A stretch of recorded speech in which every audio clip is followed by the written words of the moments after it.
नमस्कार दोस्तों, मैं उनीस एक बार पुनः सुनील क्लासेस में स्वागत करता हूं आपका। जैसा कि हमारे कोचिंग के जो टीचर हैं श्री सुनील सर, उनका आज बर्थडे भी है। सो हम लोग उनको हैप्पी बर्थडे विश करते हैं, क्योंकि वो बहुत मेहनत करते हैं हमारे हर एक व्यूज़ को, हर एक स्टेप को वो बताते हैं कि कैसे आपको करना चाहिए, और साथ ही साथ वो मोटिवेशनल भी बहुत ज़्यादा हैं। तो उनको एक बार हम लोग हैप्पी बर्थडे बोलते हैं। बर्थडे की पार्टी भी होगी, बट थोड़ा रात में होगी, अभी दिन है तो अभी हम लोग शूट कर रहे हैं तो अभी नहीं हो सकती है। बट एक बार वंस अगेन सुनील सर को happy birthday Sunil sir. Okay, चलते हैं हम लोग अपने चैप्टर की तरफ, क्योंकि पढ़ाई ज़्यादा ज़रूरी है। आपके एग्ज़ाम्स जो हैं वो बहुत करीब हैं। और उसके साथ जो हम लोग पढ़ रहे थे राष्ट्रपति भाग 5। ये जो है कार्यपालिका का एक हिस्सा होता है। ये कहाँ से कहाँ तक है? 52 से 78 तक है। भाग 5 जो है, भाग 5 में जो है वो कार्यपालिका में हमारे क्या क्या चीज़ें आती हैं? राष्ट्रपति, उपराष्ट्रपति, प्रधानमंत्री, प्रधानमंत्री का मंत्रिमंडल, और उसके साथ क्या चीज़ें आती हैं?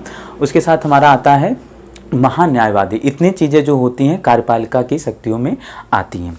ठीक है। अच्छा, राष्ट्रपति होता क्या है? राष्ट्रपति हमारे राज्यों का क्या होता है? प्रमुख होता है। क्या होता है? प्रमुख होता है। वो भारत का पहला नागरिक होता है। जैसे जिले का पहला नागरिक डीएम होता है, वैसे देश का पहला नागरिक कौन होता है?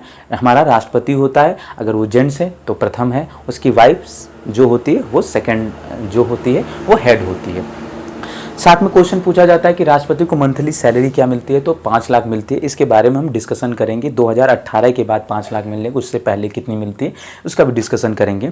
तो हमारा अभी का टॉपिक क्या है? राष्ट्रपति है। उसके बाद हम लोग उपराष्ट्रपति को पढ़ेंगे। राष्ट्रपति ही पूरे एक हफ्ते का आपका लगभग कोर्स है, क्योंकि राष्ट्रपति में बहुत छोटी छोटी चीज़ें हैं। उस पर महाभियोग कैसे लाया जाता है, वीटो पावर क्या होती है, पॉकेट वीटो क्या होता है। आपको पता होगा कि ज्ञानी जैल सिंह जी ने 1984 में पॉकेट वीटो लगा के एक डाक संशोधन अधिनियम था उसको पारित कर दिया था। उसको क्या कर दिया था? उसको बढ़ने नहीं दिया था। बाद में जो है वो वीपी सिंह ने आके 1990 में वापस ले लिया था। तो कुछ ऐसे ही पावर हैं जो राष्ट्रपति के पास हैं। क्षमादान, ठीक, आपातकाल, तो 352, 356, 111 क्या कहता है, 124 4 क्या कहता है, किसके महाभियोग अगर राष्ट्रपति के पास 61 में लगता है तो 124 4 में कहाँ किसके ऊपर महाभियोग लाया जा सकता है। तो ये सब चीज़ें 124 4 जो होता है वो उच्च न्यायालय और सर्वोच्च न्यायालय के जो न्यायाधीश होते हैं उनके खिलाफ होता है। तो छोटी छोटी चीज़ें, मगर इनको आपको जानना जरूरी, क्योंकि यहीं से क्वेश्चन आते हैं। तो हम चलते हैं राष्ट्रपति के ऊपर।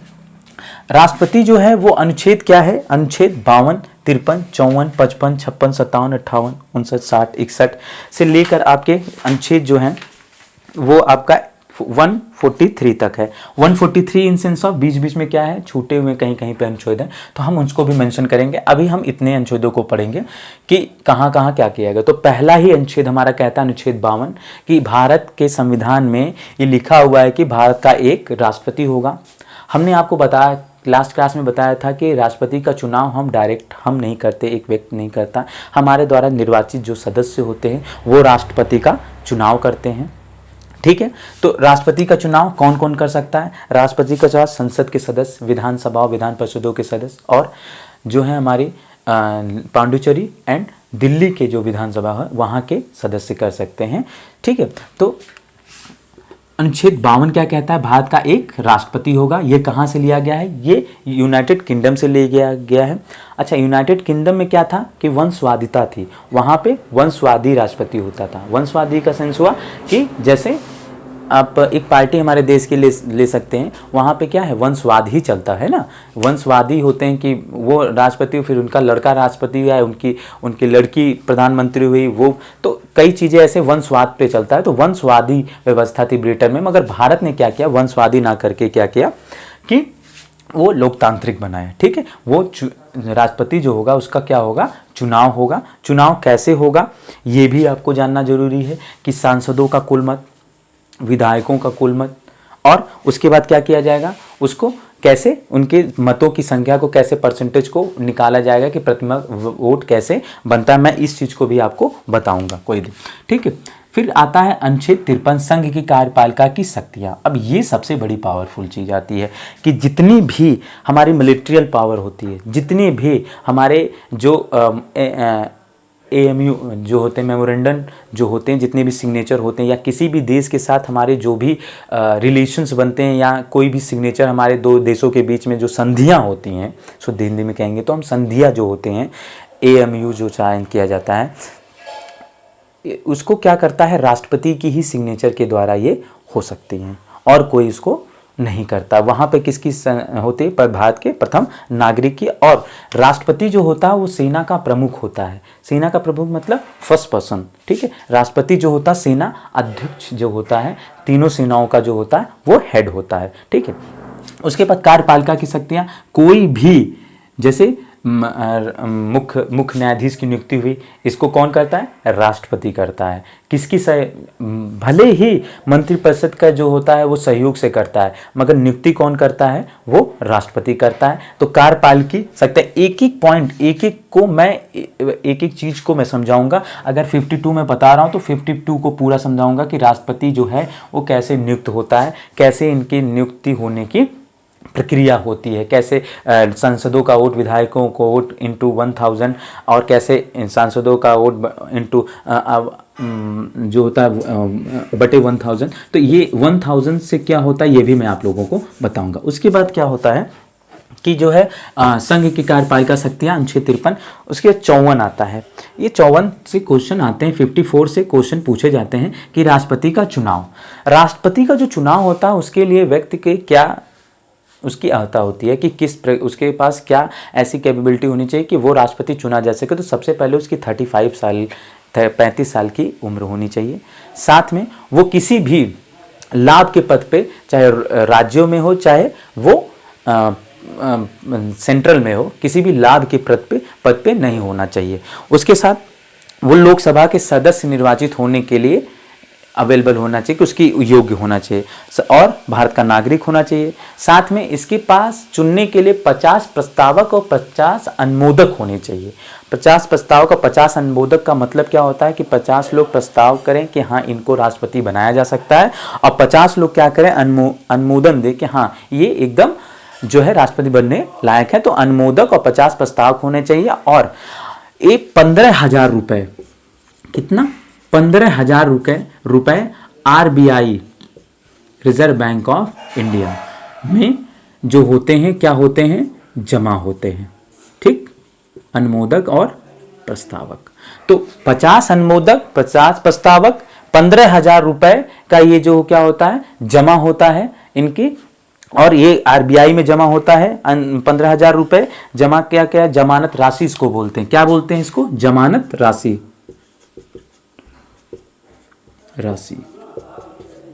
जमानत राशि होती है, ये कितनी होती है, 15,000 रुपए की। कहाँ जमा होती है, RBI में, और किसी बैंक में नहीं जमा होती है।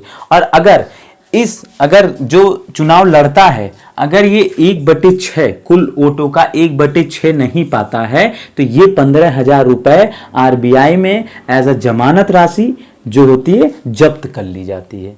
इस चीज को याद कर लीजिए कि कितने वोट, 1/6 वोट अगर वो नहीं पाता है, कुल मतों का 1/6 वोट, 1/6 विधायक या सांसद मिलकर उसको वोट नहीं करते हैं, तो उसकी ये राशि को क्या कर लिया जाता है, जमा कर लिया जाता है। अच्छा, राष्ट्रपति का चुनाव जो होता है वो कैसे होता है कि जैसे हम लोग चुनाव वोट डालते हैं कि यहाँ पर क्या होता है, कोई भाजपा का कमल बना हुआ, कोई फिर साइकिल बना हुआ, ठीक है, साइकिल बना हुआ, या कांग्रेस का पंजा बना हुआ, हाँ, या मायावती जी का जो है हाथी बनी हुई है ना।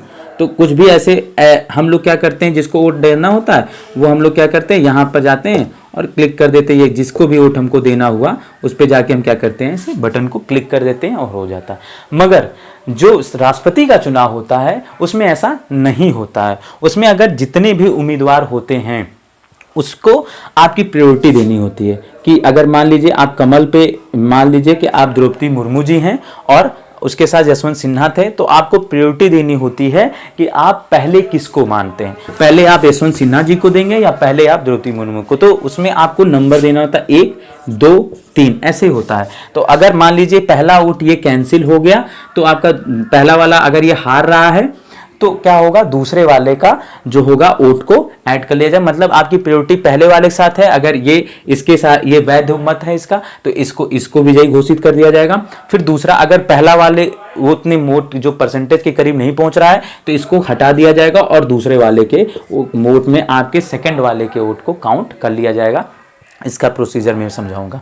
एक चीज और याद रखिएगा कि जो है 1997 से पहले जो है ये राशि जो थी वो 2500 रुपए थी। कितनी थी? 2500 रुपये। और उसके साथ साथ इसमें जहां 50 अनुमोदक 50 प्रस्तावक हैं, वो पहले फिर क्या थे, 10 अनुमोदक और 10 प्रस्तावक होते थे। ठीक है, 10 अनुमोदक होता था और 10 क्या होता था, प्रस्तावक होता था। बात को याद रखिएगा, ये इंपॉर्टेंट चीज है। ये हो गया। अब 55 में क्या आता है, चुनाव का तरीका। की चुनाव का तरीका मैंने आपको बता ही दिया है कि चुनाव का तरीका क्या होता है कि सांसदों के और विधायकों का वोट और जो होती हैं राज्यों जो केंद्र शासित प्रदेश है पांडिचेरी और दिल्ली के विधानसभाओं के सदस्यों को लेकर उसको किया जाता है। आपको मैंने लास्ट क्लास में बताया था कि उनके वोट का, विधायकों का वोट का मत का प्रतिशत कितना है, 7 है सबसे कम, और 208 जो है विधायकों का मत का प्रतिशत कहाँ का है, हमारे यूपी का है, यूपी। उसके साथ क्या है, सांसदों के मत का प्रतिशत कितना है, 700 है। मतलब एक सांसद का वोट इक्वल टू 700 वोट, 700 लोगों के बराबर एक सांसद वोट देता है। इसका मतलब ये होगा, अगर एक विधायक ने वोट दिया तो 7 लोगों का वोट मिला। अगर यूपी के एक विधायक ने वोट दिया तो 208 लोगों का वोट राष्ट्रपति जी को, जो भी राष्ट्रपति में चुनाव लड़ता उसको मिल गया। अब इसी से आप अंदाजा लगा सकते हैं कि द्रौपदी मुर्मू जी क्यों जीती। ठीक है, जिसकी सरकार पूरे भारत में ज़्यादा होगी, जहाँ पे राज्यों की सरकारें ज़्यादा होंगी और जिसके वोट का मत प्रतिशत ज़्यादा होगा वो जीत जाएगा। ठीक है, चुनाव का तरीका हो गया, एकल संक्रमण पद्धति होती है। उसके बाद होता है 56 में क्या है, कार्यकाल। तो राष्ट्रपति का कार्यकाल जो होता है वो 5 साल का होता है। ठीक है, 5 साल का कार्यकाल संविधान में वर्णित है कि 5 साल का कार्यकाल होगा। उसके पहले भी उस पर महाभियोग लाया जा सकता है और अभी तक तो किसी के साथ ऐसा नहीं हुआ महाभियोग लाया गया है। और अगर महाभियोग लाया भी जाता तो उसको उसके 14 दिन पहले बता दिया जाता है कि आप पे महाभियोग लाया जाएगा। राज्यसभा और लोकसभा के सदस्य 2/3 सदस्य इसको क्या करते हैं, प्रस्तावित करते हैं कि हाँ इनके खिलाफ महाभियोग लाया जाए। फिर 57 का दोबारा चुनाव की प्रक्रिया, पुनः मतदान। पुनः मतदान जो होता है, आपको याद होगा एक राष्ट्रपति थे हमारे जो पुनः मतदान जब हुआ था तब जो है चुनाव को जीते थे। ठीक है, ये क्वेश्चन अब की बार पीसीएस में पूछा गया था कि द्वितीय मतदान में कौन सा ऐसा राष्ट्रपति है जो द्वितीय चरण में जब उसकी काउंटिंग हुई तो दोबारा जो चुनाव की प्रक्रिया है वो 57 में है। फिर योग्यता, ये योग्यता जो चुनाव, हमने आपको योग्यता के बारे में बताया कि 35 साल उसकी उम्र होनी चाहिए, लोकसभा का सदस्य चुना जो है भारत का नागरिक होना चाहिए, उसके पास 50 अनुमोदक, तो ये योग्यताएं रखता हो। शिक्षा की कोई योग्यता नहीं है इसमें। भारत में सबसे बड़ी प्रॉब्लम यही है कि भारत के उच्च पद तक जाने के लिए आपको शिक्षा की ज़रूरत नहीं है, मगर आपको आईएएस बनने के लिए शिक्षा की ज़रूरत है। तो ये चीज़ याद रखिएगा, उच्च पद पे अगर आपको जाना है, राष्ट्रपति, प्रधानमंत्री, मंत्रिमंडल, कैबिनेट मंत्री, रक्षा मंत्री, कोई भी बनना है तो आपको शिक्षा की कोई आवश्यकता नहीं, आपको लिखना पढ़ना आना चाहिए बस। ठीक है, तो योग्यता यही है। उसके बाद कार्यकाल की दशाएं देखते हैं। कार्यकाल 59 की इसकी दशाएं कुछ है कि कुछ अगर इस तरीके का ऐसा भी होता है कि राष्ट्रपति पद पर रहते समय आपके ऊपर कोई भी जो है कार्यवाही नहीं की जा सकती, कोई भी केस या कोई भी अदालती कार्यवाही राष्ट्रपति या प्रधानमंत्री भी बने रहने तक उस कार्यकाल तक आपके ऊपर नहीं किया गया। 60 में क्या है, शपथ। जो शपथ लेता है राष्ट्रपति कि मैं शपथ लेती हूँ या मैं शपथ लेता हूँ, किसके सम्मुख लेता है ये भी जानना दीजिए। राष्ट्रपति को शपथ जो है वो सर्वोच्च न्यायालय का मुख्य न्यायाधीश दिलाता है। क्वेश्चन यहाँ से आता है कि राष्ट्रपति को शपथ कौन दिलाता है, तो सर्वोच्च न्यायालय का मुख्य न्यायाधीश दिलाता है। अच्छा, उसके बाद आता है 61 में आता है महाभियोग। महाभियोग क्या होता है, इनके पद का लोप, मतलब इनके पद से इनको हटा देना। ये कहाँ से, यूनाइटेड स्टेट ऑफ अमेरिका से लिया गया है। कहाँ से, यूनाइटेड स्टेट ऑफ अमेरिका से लिया गया है कि राष्ट्रपति पे क्या चलेगा, महाभियोग चल सकता है। उसके लिए लोकसभा और राज्यसभा दोनों में क्या होता है, एक अनुमोदन लाया जाता है, प्रस्ताव लाया जाता है कि 2/3 सदस्य क्या होते हैं, प्रस्ताव करते हैं कि इनके ऊपर महाभियोग लाया जाए। उसके पहले 14 दिन पहले राष्ट्रपति जो पद पे होते हैं आसीन, उनको बताया जाता है कि आपके ऊपर महाभियोग लाया जाएगा। ठीक है, तो ये पूरी प्रक्रिया होती है। तो बाकी बातों को हम जो है नेक्स्ट वीडियो में समझेंगे। देखिए इसमें एक ट्रिक बनी हुई है जिसको हम लोग बनाए पकानी कोका दुओदशम। पकानी कोका दुओदशम, ये सथाली भाषा नहीं है, इसको समझ लीजिएगा, ये ट्रिक है इसको याद करने की। पकानी मतलब पद होता है, प से 52, अनुच्छेद 52 पद है। क से क्या, कार्यपालिका 53 में है। नी से जो है निर्वाचन और निर्वाचन का तरीका जो होता है इसमें हो जाता है। कोका, उसके का जो है कार्यकाल इसका आता है। दुआ में से दोबारा पुनः निर्वाचन आता है। यो से क्या होता है, योग्यता, तो पकानी कोका दुओ, दुओ, ठीक है। द से क्या होता है, इसमें जो होता है दशाएं, कार्यकाल की दशाएं 59 में आता है। फिर स से क्या होता है, उनकी शपथ होती है 60 में आती है। और म से क्या होता है, महाभियोग होता है जो 61 में आता है। तो इस पकानी कोका दुओ दशम, पकानी कोका दुओ दशम क्या है, पकानी कोका दुओ दशम, ये इसका एक फॉर्मूला है। इसको याद करने के लिए कि पकानी प से क्या होता है, पद आता है, राष्ट्रपति का पद अनुच्छेद 52 में है, ठीक।